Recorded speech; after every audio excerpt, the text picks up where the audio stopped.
Pemirsa Polres Karangasem membengkuk seorang perempuan parubaya berinisial AK alias Ayuk. Wanita berusia 57 tahun itu diamankan di salah satu spa di Karangasem karena menjadi mucikari dalam praktik prostitusi online.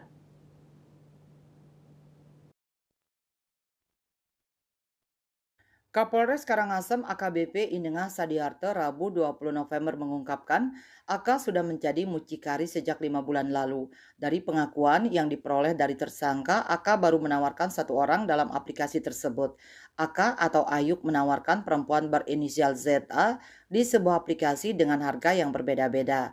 Dalam satu kali transaksi, ia mendapatkan keuntungan sebesar Rp75.000. Sadiarto mengatakan penggerebekan ini dilakukan bermula dari adanya informasi dari masyarakat bahwa adanya praktek prostitusi ini.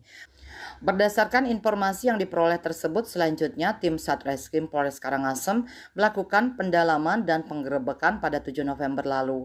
Dari penangkapan yang dilakukan, tim berhasil mengamankan sejumlah handphone dan uang tunai sebanyak Rp225.000. Uang itu merupakan keuntungan yang didapatkan Ayuk ketika terciduk.